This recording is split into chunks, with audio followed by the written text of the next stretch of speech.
중동 전쟁 관련한 경제 분야 대응 현황 및 계획에 대해서 보고를 드리겠습니다. 지금 중동 상황은 한 치 앞을 내다볼 수 없는 그런 상황입니다. 트럼프 대통령 말 한마디 한마디에 따라서 등락이 굉장히 심하게 이루어지고 있습니다. 에너지의 경우 지난 금요일 3월 20일 브렌트유가 112불이었습니다. 오늘 아침 9시 30분 101불대로 한 10불 이상이 이렇게 떨어졌습니다. 그리고 서부 텍사스 중진류 같은 경우도 지난주 금요일에는 98불이었습니다만 오늘 아침에는 90불대까지 이렇게 떨어지는 상황으로 이 유가도 올랐다가 내려갔다 하는 그런 상황입니다. 그리고 휘발유나 그 경유의 현물시장, 싱가포르 현물시장 가격은 그 전쟁이 나기 전 2월 27일에는 각각 80불, 98불, 그리고 저희들이 1차 최고 가격제 설정하기 전에 3월 12일에는 휘발유가 130불, 그 다음에 경유가 195불이었다가 지난주 금요일 날에는 151불, 223불로 이렇게 가격이 상승하고 있기 때문에 최고 가격제의 부담으로 증가하는 요인이 있습니다. 주가는 등락 중입니다. 지난주 금요일 날은 또 올랐다가 내렸다가 또 올랐다가 오늘 아침에 좀 오르고 등락 중입니다. 그리고 환율은 전쟁 상황으로 1,500원대까지 갔습니다만 오늘 조금 전에는 제가 1,500원대 밑으로 이렇게 이루어지는 걸 보고 왔습니다. 금리도 또 올랐다가 오늘은 또 약간 또 떨어지는 그런 모습을 보이고 있습니다. 유가 상승으로 결국은 물가가 상승되고 그다음에 국민들 민생의 부담이 증가되고 경기 하방 위험이 있기 때문에 정부는 예의주시하고 있다는 말씀을 드리겠습니다. 특히 중동에 의존이 높은 그런 품목에 대한 수급 차질 우려가 좀 확대되고 있는 게 사실입니다. 수출 중소기업의 애로도 증가되고 있습니다. 이에 대응하여 정부는 전쟁 추경, 그리고 최고 가격제 조정, 그리고 유류세 인하, 공급망 대응, 그리고 할 수 있는 최대한의 어떤 정책적인 노력을 다하겠다는 말씀을 드리겠습니다. 전쟁 추경을 신속하게 편성해서 이달 말까지 국회에 제출하도록 하겠습니다. 내용으로는 유류비 경감, 민생안정, 수출기업 지원 등이 되겠습니다. 특히 직접 지원, 차등 지원으로서 우리 서민이나 소상공인, 농어민, 청년 그리고 지방이 촘촘하게 지원되도록 하겠습니다. 국회에서도 신속히 통과될 수 있도록 해주실 걸 당부를 드리겠습니다. 3월 13일 지정한 최고 가격제를 3월 27일 조정을 해야 됩니다. 석유 제품 최고 가격이 일부 올라갈 수가 있습니다. 그 대신에 또 많이 올라가는 걸 막기 위해서 유류세도 인하해서 국민들 부담을 최소화되도록 하겠습니다. 특히 경유 가격은 상승폭이 높습니다만 최소화해서 서민 부담을 경감하도록 하겠습니다. 그리고 추경 이외에도 활용 가능한 모든 정책 수단을 통해서 범정부 합동으로 고유가 대책을 추진하겠습니다. 에너지 공급선을 적극적으로 발굴하고 또 그리고 대통령께서 말씀하신 바와 같이 자동차 부재도 단계적으로 시행을 하겠습니다. 석탄, 원전 등 대체 발전도 확대를 하고 또 비축유 방출 정도 추진하겠습니다. 공급망의 경우에는 좀 이따가 상세히 보고를 드리도록 하겠습니다. 피해기업 지원도 추경을 통해서 촘촘하게 지원하는 이외에도 정부가 이미 마련한 20조 3천억 원의 정책금융도 확대를 검토하겠습니다. 그리고 수출 중소기업에 대한 추경 지원이 이루어지는 경우 원스톱 지원 딜리버리를 좀 잘 하도록 하겠습니다.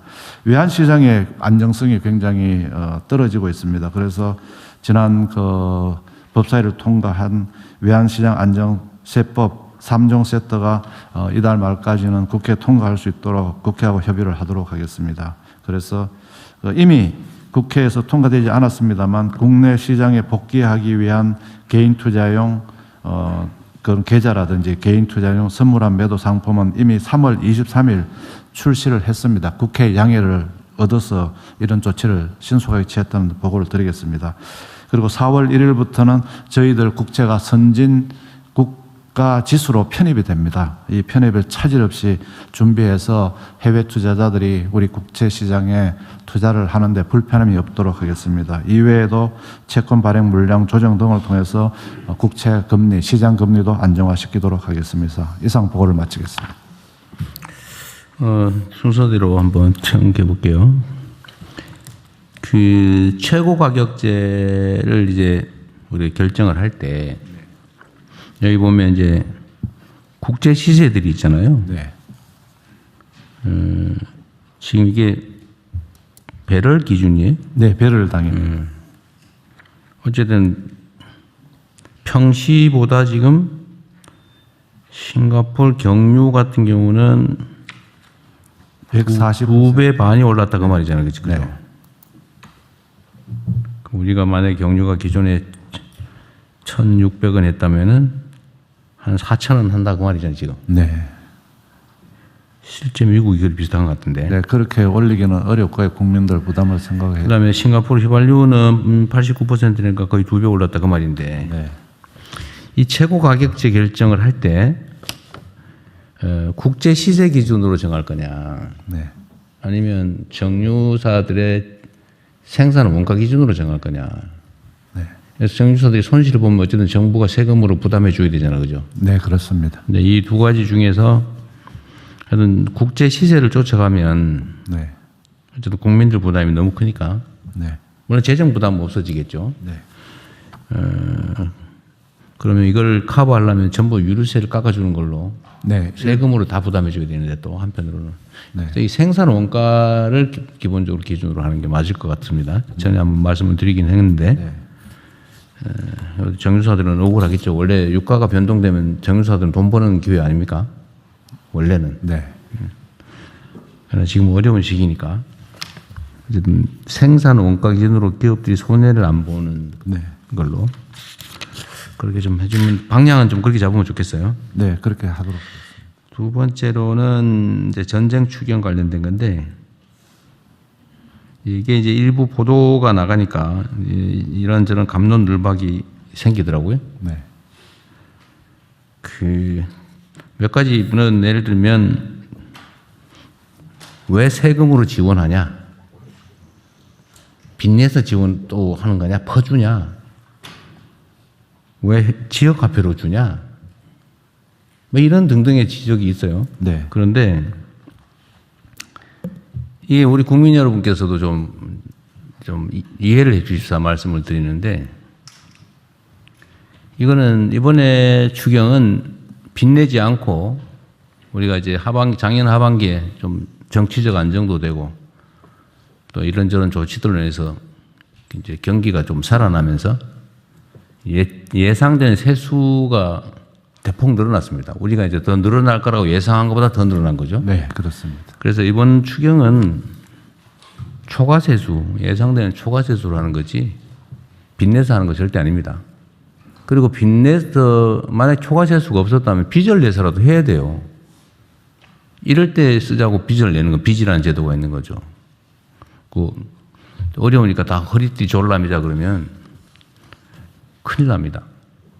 영양실조 걸린 사람은 참아라가 아니고 돈을 빌려서라도 영양보급을 해줘야 되는데 지금처럼 위기 상황이 되면 재정으로 그걸 메워줘야 되는 거예요. 없으면 빚을 내서라도 해야 되는데 다행히 이번에는 빚을 내지 않고 초과세수를 한다는 거 말씀을 드리고요. 왜 국민들한테 또 돈 주려고 그러냐 이런 거 있어요. 그 아주 정치적 선동 때문에 생긴 오해들인데 원래 정부는 국민에게 돈을 쓰는 겁니다. 그러자고 세금을 걷는 거예요. 돈 쓰려고 세금 걷는 겁니다. 쓰려고. 잘 쓰는 게 정부가 하는 일이지 안 쓰는 게 정부가 하는 일이 아니에요. 아껴서 저축하는 게 정부의 기능이 아닙니다. 세입 세출이 균형을 맞춰라. 들어오는 만큼 잘 써야 돼요. 효율적으로. 돈 쓰는 게 정부가 하는 일입니다. 잘 쓰는 게 유능한 것이고요. 안 쓰는 게 유능한 게 아니라 그 무능한 데다가 무책임한 겁니다. 퍼준다 이런 얘기 혹시 하는 사람 있으면 좀 설득 잘 해주시고요. 이거를 세금을 깎아주는 형태로 할 거냐, 지금 유류세를 깎아주는 대폭 깎아주는 걸로 할 거냐, 아니면 세금은 일부는 걷어서 국민들에게 직접 다시 재정 지출로 할 거냐, 이거는 정책 판단의 문제인데, 그 정책 판단 중에 이런 게 있는 거죠. 유류세를 깎아주면 부익부 빈익빈이 악화됩니다. 더 심해져요. 그래서 그거는 좀 세금 깎는 건 좀 줄여서 네. 재정으로 어려운 사람을 지원해야 이게 양극화도 좀 완화되고, 그게 사람 사는 세상이죠. 그래서 이거는 세금을 깎아주는 형태가 아니라 일부는 세금을 깎아주고 일부는 재정 지출로 네, 그렇죠. 직접 지원하는 걸로. 네. 현금 지원을 하는 걸로. 이 지원하는 게 나쁜 게 아닙니다. 국민 여러분이 낸 세금이에요. 퍼주는 게 아니고, 남의 돈이 아니고 우리 국민이 낸 세금이다, 그 말입니다. 되돌려 드리는 거죠. 일부를 효율적으로. 그럼 왜 지역화폐로 주냐? 현금으로 주는 것보다는 지역화폐로 지급해서 그걸로 동네 골목 상권에서 전통시장에서 영세 소상인들한테 돈을 쓰면 돈이 빨리 돕니다. 돈이 안 도는 거는 경제 침체고, 돈이 천천히 도는 것도 문제죠. 우리는 돈이 안 돌거나 천천히 돌아서 문제잖아요. 돈을 쓰게 해야죠. 그래서 가난한 사람들한테 돈을 주면 더 많이 써요. 그런데 부자들한테 돈 많이 쌓아놓은 사람한테 100만 원 해봐야 안 쓰죠. 경기가 침체된다고요. 그러니까 가난하고 어려운 사람한테 돈을 더 많이 지급하는 것이 동정심이 아니고 경제 정책상 필요한 겁니다. 제 말 맞죠? 맞습니다, 대통령. 전문가님. 어쨌든 그래서 하는 거다. 그리고 가급적이면 이것도 매출도 한쪽으로 몰리면 곤란하잖아요. 저축하면 좀 그렇잖아요. 지금은 저축이 오히려 문제니까 소비를 진작시켜야 되니까 일정 기간 내에 그것도 동네에서 지방에서 써야 되는, 안 쓰면 사라지는 지역화폐로 주는 게 경기순환에 도움이 되잖아요. 이게 이제 경제를 살리는 정책이라서 하는 거다. 그 말씀을 좀 드리고 싶었어요. 이거 가지고 분명히 또 이번에 편성하고 나면 퍼주냐, 왜 지역화폐로 주냐, 네 돈이냐, 막 그럴 가능성이 많아요. 그래서 그 혹시 그런 얘기 있더라도 혼선이 좀 없었으면 좋겠다는 말씀 때문에 한번 드린 겁니다. 그리고 이게 WGBI가 정확하게 뭔 말이에요, 이게? 월드 거버먼트 본드 인덱스입니다. 정부 국채 세계 국채 인덱스 지수에 들어가는 겁니다. 세계 국채 지수. 지수에 예, 세계 그게 국채 지수. 편입이 됩니다. 하여튼 이것도 지금 당연히 편입돼야 되는데 이게 지금 일부국에서 좀 반발이 있었는데 외교부가 잘 해결했어요. 네. 열심히 잘하셨습니다. 하여튼 신속하게 접촉해 잘하셨습니다. 네, 다음 가시죠.